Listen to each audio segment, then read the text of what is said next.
Hello everyone, welcome to another exciting day of Let's Grow conference. And today I have here one of my personal idols and one of the biggest influence on my career.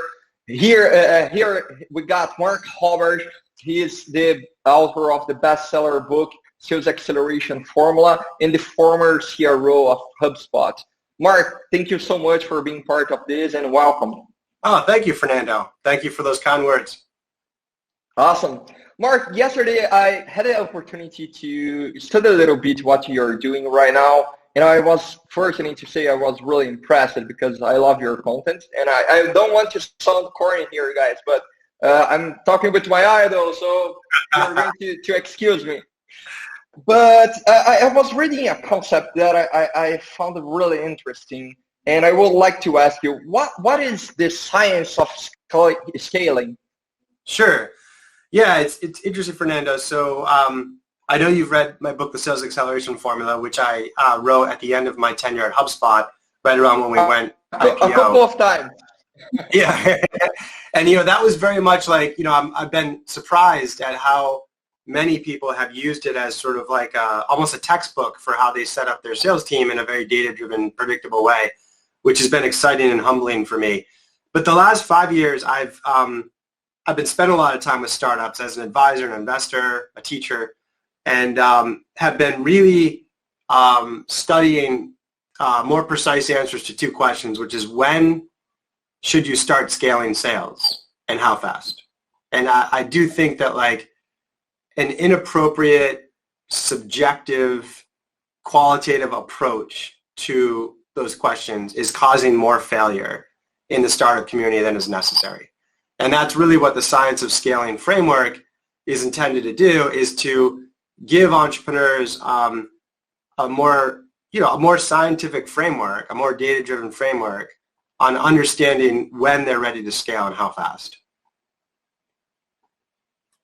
Awesome, amazing. And can you walk us through about what are the main, structure of this framework and how to apply it? Yeah, sure. So, I think, if I just back up a second and talk about what I see in the industry in terms of when they're ready to scale, I do find that entrepreneurs scale prematurely and they kind of define their North Star, their main goal of the company, based on top-line revenue numbers. And they really need to focus on customer value creation and success first. And, I'm not advocating growing slower. I'm just advocating like grow, healthier, a lot of what you're talking about at the conference, and, grow at the right time. I think you don't come up with an idea and hire 20 reps. You got to build the product and like test it. It's just, there's a little bit of a deeper understanding of what needs to be in place before you're ready to hire 20 salespeople. So there's 3 sequential phases to the framework: product market fit, which we should talk about because that's a term that's thrown around a lot and with different definitions, and a big part of it is like, how do you define that precisely? Once you have product market fit, then go to market fit, right? Which is different and the next step. And then the final piece, once you have product and go to market fit, you're ready to scale, and you move into the third phase, which is growth and moat, and which dictates how fast you can grow and helps you understand if you're growing too fast. Amazing. And what are the consequences, Mark, of scaling the wrong phase? Like, as you mentioned it, to hire 20 reps when you're in the product market fit phase. Sure. I mean, a lot of bad things happen, and most of the entrepreneurs I meet, that are around that sort of Series A stage where they believe that they've got enough product market fit to grow, is they will go and raise capital for a Series A. And, they may have like 10, 15, 20 people at the company at the time. They may have 2 or 3 salespeople. And literally the next month they hire 10 salespeople. I mean, like that's every single entrepreneur I meet does that. And just taking a step back and understanding what is necessary to be able to successfully hire 10 salespeople. Like just the number of interviews you have to do, the number of good candidates you have to source, the ability to onboard them, the ability to manage them, the ability to feed them with demand or have at least a demand generation strategy for them. Like, if you're good, you're going to get that right 8 out of 10 times. But the implication of doing it prematurely is you get it wrong 9 out of 10 times. And that's a lot. That kills your company. I mean, if you hire 10 salespeople and 9 of them fail, like, that's really going to be hard to recover from. And how does that happen and why? So, because it seems like a common sense, right? You need to have a good retention. You need to have a good product before selling it. Yes. So why this keep happening again and again? Well, I just think like that's the way that, especially here in the United States, like we talk about success of startups is there's this whole connotation, triple, double, double. That's like the new thing. Like what is success? What do you do? Like how do you measure success as a startup? Well, you're supposed to triple revenue in year 1, triple yet revenue in year 2, double revenue in year 3, and double revenue in year 4. And yes, like for you to be a venture-backed startup, you have to demonstrate that sort of revenue trajectory. It's just like get on the trajectory at the right time. And people think that like, okay, I have product market fit because I've built this MVP product, this minimal viable product, and I have like 10 customers using it, and it works. So now I'm just ready to triple, double, double. And I don't think you're ready at that point. I think you got to go through the sequences. And how do you identify if you're ready to move to the next phase? Because in the way I see, at least, probably it's not binary.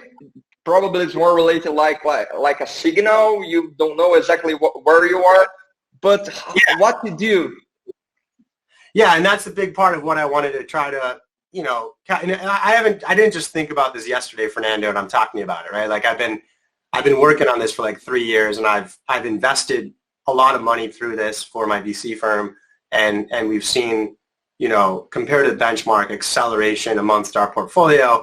I've advised many companies, some, handful of them are now billion-dollar companies through this framework. So it's not like, again, just to be clear, it's not like I just kind of thought of yesterday. So, let's start with product market fit, okay?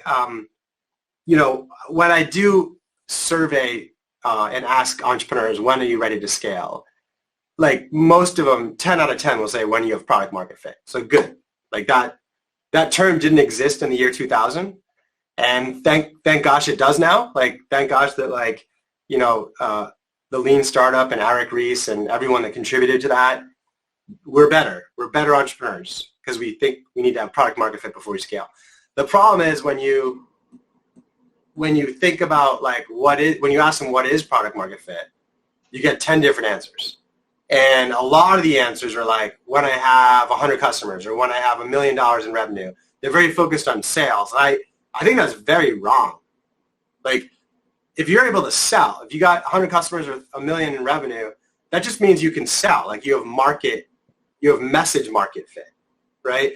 Product market fit means that you can create customer value, right? So like, there have been some reasonable attempts at measuring it. Like, I think the best one I've seen out there is invented by Sean Ellis, where he says, send a survey to all your customers and ask them, like, how do you feel about your product? Like, 1, it's okay. 2, I really like it. Or 3, I could never live without it.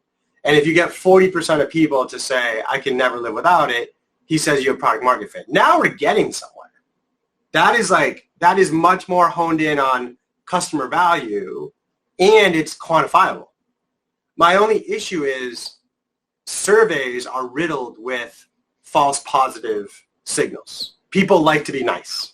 Like, I want to tell this entrepreneur that their product's awesome. So I think it's fine, but I'm just a little worried about it. And so the way I think about product market fit is it's based on customer retention. Like, if we're just going to talk about the world of SaaS for a second, I will say it's if you have good retention, like 90% a year. And I think that's a better measure of product market fit. Someone tried your product, they used it, and they like it enough to renew. Okay? Now, the problem is that as entrepreneurs, we typically don't get insight into the true customer retention for like a year. And we don't have a year in the beginning to wait. So the thing I advise companies to do and help them define is, what is your leading indicator to customer retention? Like, we know we want to have a year from now, we're going to sign up customers today. We'll sign up 10 customers this month, whatever, 10 customers this quarter. And we hope that we have 90% left a year from now. So what can we come up with in our business that's quantifiable, that is a leading indicator to retention, that shows up in the first 30 days of a customer's life? Okay, so I kind of boil it down to this formula, which is P% of customers do E-event in T time. Okay, so I'll bring that to life here, but you have product market fit if P% of customers do E-event in T time. Okay, so let's look at Slack. There's been some literature on this. I don't know if it's exactly how it was defined internally, but it was something like Slack has product market fit if 80% of their customers that they sign up this month send over 2,000 team messages, that's their E-event, 2,000 team messages, within 30 days. That's their T time. Slack has product market fit if 80% of their customers send 2,000 team messages within 30 days. They're a communication platform, right? Dropbox has product market fit if 85% of their customers back up their files within 1 hour. Okay? HubSpot, I know this was the case. We studied this after too late in the business, but we had a lot of data to be able to study. HubSpot has product market fit if 80% of the customers use 5 or more features in the 25 feature platform within 60 days. That's what we obsessed over. Okay?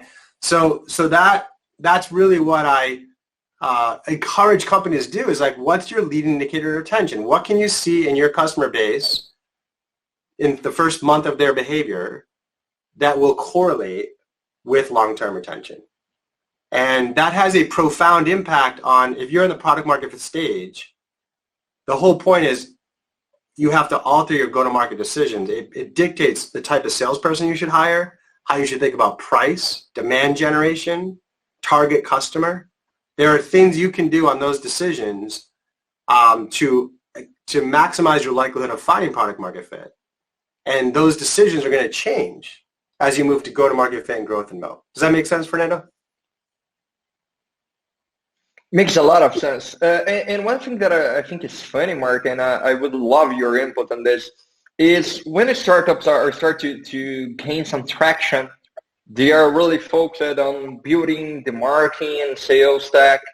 And I really, at least in my experiences, I see people had a lot of trouble when it came up to how to measure retention, and especially how to identify which actions drive retention. So what would you suggest? It's hard. I mean, it's one of those things I wish I could give. I wish there was a universal answer, like when people set up your product. That is a common one. Like, I showed you some examples, like, Slack's a communication mechanism, so it's how many messages they send. Dropbox, at the first use case, is backing up your device, so that's pretty straightforward. HubSpot is an all-in-one platform, so it makes sense that the more features they adopt, the more they're going to be using it for the unique advantage of HubSpot. So, the ones I've seen are just like, it could be as simple as they set up your product and set the first transaction. That's a very common one. I think, like, don't, come up with something that makes sense, and don't worry about if you get it wrong. Because honestly, like, let's say that Slack had defined theirs as, let's try to get everyone to send 2,000 team messages in the first 30 days. Let's say they do that, right? And then a year later, they study their customers and like, oh, turns out that there isn't a correlation. There's not a correlation between the people that send 2,000 team messages in the first 30 days and the people that don't. Like, there's no correlation in retention. Listen, you didn't hurt your business by focusing on that, right? You didn't hurt your business by, like, focusing the sales team and the customer success team on getting customers to send more messages in your platform. And now you're sitting on a year's worth of data, and you can actually study it. Maybe it's 3,000 team messages. Maybe it's like the integration with, like, the CRM. Maybe that's the key. But, you didn't set something up where that's aligned with customer success. And even if it doesn't statistically correlate a year later, you probably didn't hurt your business by focusing on that event. Great. Thanks, Mark. And I would like to go back a little bit for sales, and especially to some elements of the sales acceleration formula. How to start building when you move to go-to-market phase? How to start building your sales team to move to the next phase? Yeah, sure. So just real quick, like as we think about product market fit, right? Just like, all we're doing is we're demonstrating that we can create customer value consistently. Okay, that should be the first. That's a very hard thing. It's a very hard thing to, as an entrepreneur, come up with some concept, some product value, and to literally get 20 people to like realize that value. That's a hard thing to do. And you have to focus all your energy on that. And I think Paul Graham, the founder of Y Combinator, I think says it best. Do unscalable things early. This is the time to do unscalable things. Okay? When my friend David Cancel, who started Drift, when he was in this stage, right? He had an idea for the Drift concept. They had 10 people at the company. He was focused on this, just create consistent customer value at all costs. He got on an airplane as the founder, CEO, to go personally onboard customers that were paying him $50 a month. That is beautiful behavior at the product market fit stage. We're not trying to create profits here. We're not trying to prove gross margin. We're just trying to create value at all costs. Okay, so scalable demand gen is not the thing you should be working on at this stage. Like, you should be able to get referrals from your network of VCs, your friends, whatever, to enough customers to get product. You don't have to build a cold calling team. You don't have to build a content marketing program. Just like get good referrals to a lot of customers. You want to focus on early adopters at this stage. If you're talking to a customer, like a prospect, and like, I love your product, I'll buy if you can show me 5 case studies of people using this successfully. That's not an early adopter, right? You want someone who's like, they're like really into the innovative idea. They're going to be tolerable of bugs. They're going to give you great feedback so you can build a better product. You want to stack the deck with those types of customers, okay? It's okay to have a salesperson at this stage, but you don't want the coin-operated rep that they document in the sales learning curve, right? The sales learning curve talks about it as like the Renaissance rep. I talk about it as it's kind of like a combination of a product manager and account executive, right? You don't want the rep that's like, give me the commission plan and give me the playbook and let me go. Like, there is no playbook. You know what I mean? Like, that rep is going to go out and talk to 20 customers and be like, it's not working. Your company sucks, right? You need the rep that's going to go out there, like they have the product management capability of talking to 20 customers in a week, taking a step back and seeing the patterns, and the product management ability to talk to the engineers because they're sitting right there. The first salesperson you bring on, you're going to go for the first time in your company from talking to 3 customers a week to like 30 customers a week. And that salesperson is going to be really important in the voice of the customer. So they have to have that product management capability. But a standard product manager doesn't know how to handle objections, run a sales process, comfortable talking about money, hearing no 80% of the time and still feeling good about themselves. Like, you need that kind of combined ability, right? And talking about pricing at this stage, no. We don't need to optimize our price at this stage. I like to give people an 80% discount. I don't care. Like, especially if I raised money. If I have to bootstrap, I probably don't have those options. But, like, I don't care about, like, optimizing price. I just need people. I want them to pay something so they're committed. But I just need them on the system. Now, when you've achieved that, when you have the P% of customers do e-event and tea time, you have product market fit. Now you go-to-market fit stage. And while product market fit was proved to us that you can create customer value consistently, go-to-market fit is you do that profitably. Okay, so now you have to show that you can, if you bring on a bunch of customers this month, 80% of them are going to be successful. 90% of them are going to be successful. But in go-to-market fit, you have to prove that you can do that profitably. Okay, and in the world of SaaS, we often talk about that as unit economics, right? Mm-hmm. Amazing, and this really rings me a bell because I'm really fan of Masters of Scale from Reid Rothman, and I remember one episode with Brian Teskey, and there was this phrase, and I think it was from iAcceleration or iCombinator. In order to scale, you need to do things that don't scale in the beginning. So yes. This is really amazing. And I would like to ask you, before we discuss more about go-to-market, I would like to ask you something that really makes me think and wonder, what's the right setup of people during the product market fit stage? So who should I hire and why? At the product market fit stage? Mm-hmm. Yeah, I mean, I think like it's pretty similar to like the agile software development, lean startup. I think we've done a very good job there. Like talking to customers, you have mostly an engineering oriented and product oriented team. That's like most of your employers. My only point is, if you're going to hire a salesperson, I think a salesperson is useful at this stage. Again, to like really dramatically increase the touch points with the customer, you need to hire that salesperson that is a product manager plus an account executive. That's what you need to be looking for.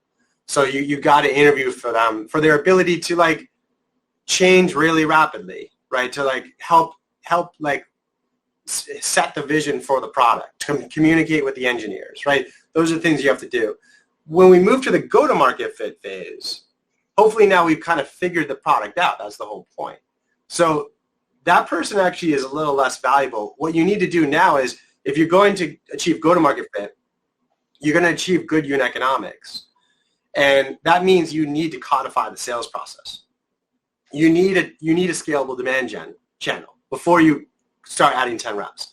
You need a playbook. You need, like, if you're going to start adding 10 reps, like, you need a playbook defined. So at this point, I usually like to, at go-to-market fit, I usually like to have like 3 or 4 salespeople if we can afford it. And they need to be able to build the process. So they need to be very open to rapid change. Like every day, we're going to sit in a room at 5 o'clock at night and listen to sales calls. And we're going to ask, like, we have a theory of our playbook. We have a theory of the buyer journey, the buyer persona, of how we do discovery, of how we do demos. And we're going to watch ourselves do it against real buyers. And we're going to ask ourselves, is it optimal? And like in the first few weeks, we're going to change it every day. We'll optimize, right? So that's that team at that point, one person at least needs to be in charge of building the playbook, but everybody needs to be very open to like communication and rapid change, right? And so that's the key at the go-to-market phase is we do need scalable demand gen at this point. We do need a playbook. We do need to have the price optimized. Price is going to play a huge role in our ability to create positive unit economics. And we need to have a good sales comp plan set up. The comp plan needs to be, it doesn't need to be a product market fit. I don't even need to put a salesperson on a comp plan at the product market fit stage. If anything, I'm going to pay them when they see success, the customer, not on revenue. But when we get to the go-to-market phase, we have to like figure out what our scalable comp plan is before we add 10 reps, right? So that becomes the list at that stage. Amazing. And what are the main factors to drive sales effectiveness in this stage? When you're starting building the process, the playbook, what are the most important factors to have success? I think it's circumstantial, but honestly, in like, it just sort of sales efficiency, like your ability to like hit those unit economics. Most organizations need to put a lot of focus on the discovery, like buyer discovery, pain discovery, need discovery, right? So a consultative selling model. It's less about the optimal demo deck or demo pitch, and it's more about how you teach your salespeople to get buyers to open up about their needs, around their pains, so that buyers can really develop that and understand it, the sellers, and then the sellers can tailor their pitch to what they find. So I think that's, if I look at everything, that's probably the most important thing, is to codify a process to understand deep buyer needs. And how do you been around in sales forever, all the way back to 100 years ago with like Dale Carnegie's how to, this one, 100 years old, how to win friends and influence people, right? I had this one, exactly. And then Neil Rackham puts it in like 40 years ago, like spin sound. So it's like, we've been talking about this forever. That's not new, but it's amazing how organizations still really struggle to do that. And how do you teach sales reps to, develop this empathy? Because it's true empathy in the end of the day. And I think it's something hard to make the salespeople to understand that in order to sell and to look out for customer success, you need to have and build empathy. So how you teach people? Because I think during the years, especially here in Brazil, salespeople were really driven by money and not by helping the customer to achieve success. So how to unlock this state of mind? Yeah, well, first off, those are one and the same. Like, if you are a salesperson that's driven by money, that's fine. It's just you're going to make more money if you can understand and have empathy to help the customer. You know what I mean? So, like, they're one and the same. So I would start there to help the salesperson realize that. Well, first off, like, that empathy, I might call it curiosity, is hopefully you can interview for that. So there's not as much pressure to teach from the ground up a salesperson how to do this. But, you know, I have taught a lot of salespeople how to do this. I teach a lot of students at Harvard how to do this and other business schools. And, you know, first off, like, training the salesperson to be able to walk in the buyer's shoes, to be able to see the world through the lens of their buyer is really useful. All right? And there's two techniques I like to use to do that. First off, during your sales onboarding process, if possible, you could set up some simulations so that your salespeople can experience the buyer's world. Okay, so at HubSpot, you know, we were selling marketing software at the time.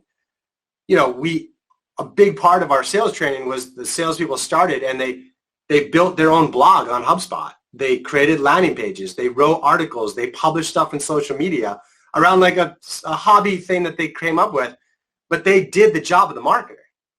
You know, and by the time they got on the phone with the buyer, and the buyer was like nervous about starting a blog or didn't know what to write about or wasn't sure if it was going to work, the salesperson could show them their work and like they knew exactly the same feelings, right? And if you're selling like routers, like set up a simulation where people can set up like your infrastructure so that they can know what that's like and to maintain it, right? So that's number one is like most sales training is about the product. And that grooms your salespeople to show up and throw up sellers, focus on the product. Think about adding a lot more training about the buyer, okay? And so the other thing I like to do is I start with the buyer journey. So I don't start when developing the sales playbook. I don't start with like, you know, how are we going to do a demo? Like that's not the sales. A lot of people like when they build the sales playbook, they build a sales deck. I wouldn't start there. I'd start with the buyer journey. So like we can use a simple framework: awareness, consideration, decision, success.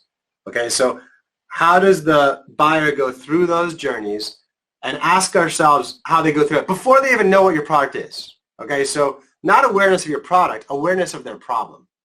Okay, so at the awareness stage, today, your buyer, how do they describe their highest priority problems? Like we should come up with 6 different ways they do. Okay, that's the awareness stage. Consideration. What major categories of solutions do they consider in solving the problem? Okay, like we have a bad culture. We have high turnover. Okay, how are we going to solve that? Oh, let's hire an HR person. Let's hire a consultant. Let's throw a party. Let's put in a survey. Let's buy some culture software. Like these are big categories that we could consider. And what's the unique advantage of your category relative to the others? Okay, that's important to know. Decision. If they are in agreement with your category, like software, how are they going to make the decision? Cheapest? The one that's been around the longest? The best integrations? Right? And then success. Once they buy your software, how will they define success? Like increased retention, increased NPS, you know, how would you think about that, right? So that's the foundation we have to build first is the buyer journey. And then the rest of the process of like, how do we get meetings? How do we run meetings? Supports the buyer through the journey. So we're putting the buyer at the cornerstone of the process. And Mark, who should be the owner of this buyer journey tracking? Should it be sales? Should it be marketing? Should it be everyone? Who should be involved to define this? I think early on, like the founder, CEO should be doing this. You know, like I would say like the skill set is probably most in marketing to maintain it, for marketing to drive like this knowledge of the buyer. But, you know, in the early stages, you may not have a big marketing team. So it's like, but everyone should own this. I mean, product and engineering should understand this. Sales needs to own it. I mean, one of the first questions I ask a salesperson when they get off a sales meeting is, where's the buyer on their buyer journey? Like, where are they? Like, what is their problem? What categories are they considering? How are they making this decision? Like, before they even know anything about our product. So, it really should be owned by the whole company. Amazing, amazing. And how is the right way to get this done? So let's say I'm starting to build a buyer journey today. How should I start? Yeah, I mean, at this point, like, let's imagine you're kind of a startup. You've probably done a lot of customer interviews. You've built the product. You have some customers. You just start with your instinct. Just like, the customers. Like, you just ask yourself, what are the top, when you ask a buyer, what's your top priorities? What do they say? What are the top 5 things they say, right? And just list those out. And when you ask your buyer, like, how are you thinking about solving that? Hiring a consultant, buying software? How are you thinking about it? And then how are you making a decision? So you've had enough of these sales conversations that you could start building this. And then, like I said, the film reviews, like you put out a theory of what this buyer journey looks, and then you go do sales calls, and then you sit in a room every night with your team and listen to the call and ask yourself, for this buyer, did we have our buyer journey nailed, or do we need to optimize it? Awesome. Awesome. And after defining the buyer journey and defining the ideal customer profile, how do you find this target profile and bring them and start raising awareness and raising interest by your product or solution? Yeah. It really depends. A lot of this is contextual to your buyer. Okay. Like, from HubSpot, I obviously like content marketing. And I know many Brazilian entrepreneurs have had great success with content marketing. I think it's a good market for it. So that's a good choice. So that's basically, it's all driven by how frequently you blog and the quality of your articles. And you usually don't want to be writing about your product, obviously. You want to be writing about the problems you solve or the opportunities that you let your customers pursue. So, if you think about like who your customer is and what your product does, you have to draw a bigger circle around what your content strategy and theme is going to be. And almost think about like if you were starting an association or starting a conference for your customers, what would be all the stuff that you'd speak about or talk about, and that becomes your presence, right? So that's my favorite one to start. But, cold calling for given circumstances still works. I mean, it's harder to cold call engineers because they don't have phones, but it's a lot easier to cold call salespeople or sales leaders because they all have phones and they pick them up, right? So it just depends who you're selling to. And you got, the great thing about marketing and demand gen is you can test these things and figure out what's the best channel for your buyer. Awesome. And speaking about channels, when you reach the go-to-market stage, what's the right way to define a go-to-market strategy and trying to figure out what channels should be the best? Like, should I deploy a lot of channels at the same time and see which one brings me the better results, or should I came up with some hypothesis and start testing? So what's the right way to define the go-to-market strategy? Yeah, with go-to-market like that, you should be able to sit down and think about like many different ways to do it. And then, spend an hour with the team, like given our buyer, given our product, which ones are we most optimistic for? And depending on your team size and your capitalization, you can probably test at the most 2 or 3 at a time, right? So it would be nice to be able to at least test 2 so all your eggs are not in one basket, and then you have some comparison. But yeah, it'd be, and then it's really just how do you get quick and accurate visibility cheaply? That's really what it comes down to. Like, how can we? So as an example, like an example of that is like if you're bullish on content marketing, like, okay, fine, you're going to write a couple blog articles. How long is it going to take to know if it works? A long time. Like it'll take months of you writing articles. Mm-hmm. So how can we come up with a quicker way? Well, pay-per-click and paid digital is a pretty good proxy to it, right? It might not be scalable, but at least you're replicating someone, like how many people are doing searches online, what are they searching for, and if I can drive them to my website, do they fill out my landing page, and are they good prospects, right? I could throw a couple $1,000 into a pay-per-click campaign or paid digital campaign this week and get, tens of thousands of clicks and hopefully hundreds of leads that I can try. It's not going to be an exact replica of a content marketing program, but at least it's a starting point.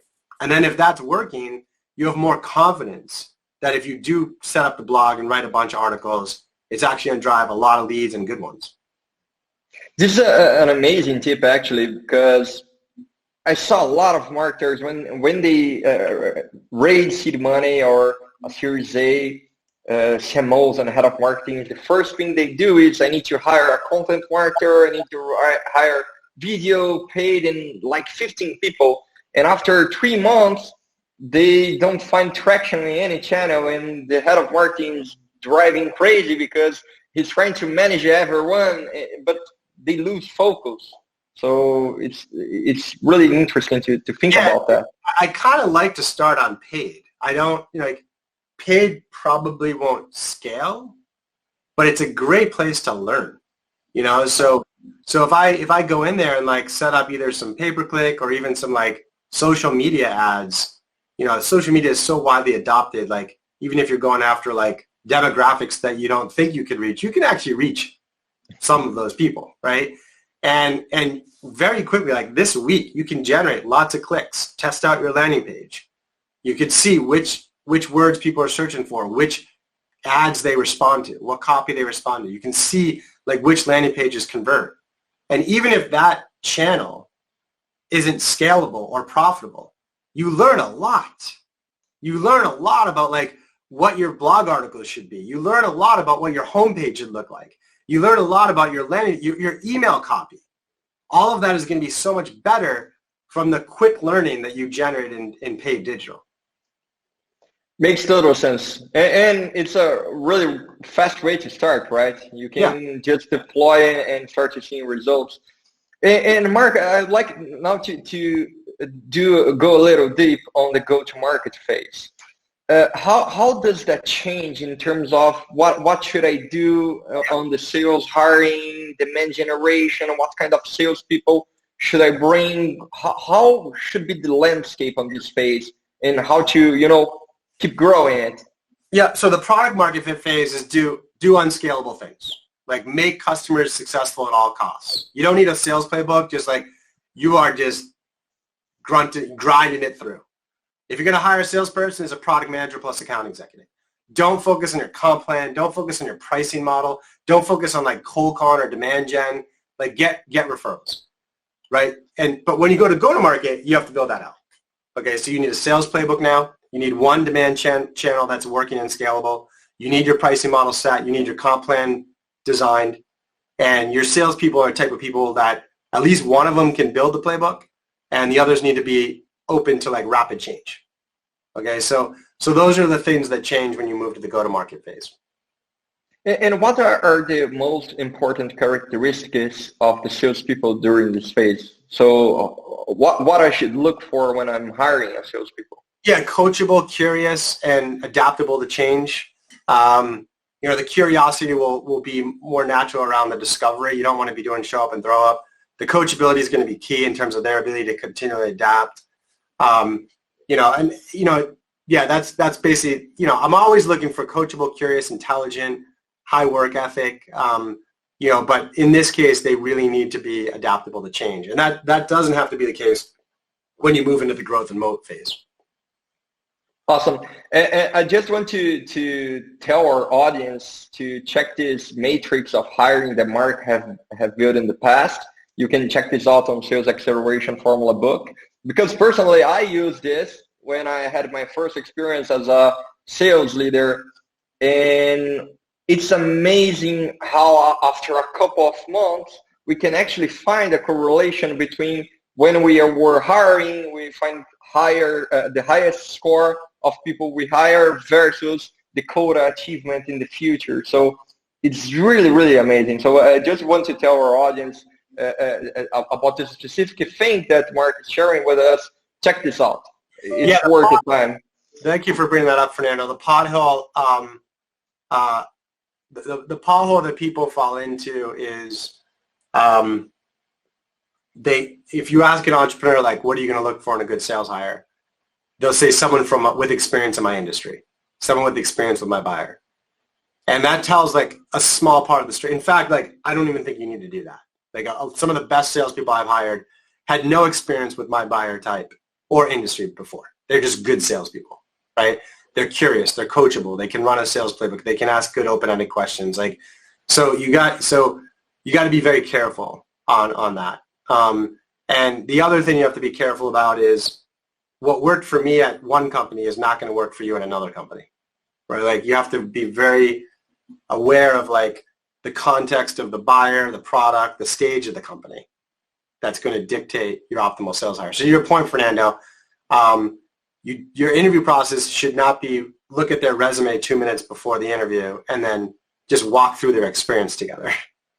Like that's not an interview, right? It should be like reflecting on what exactly is your sales task and how can I boil that back into attributes that's unique to me and my company.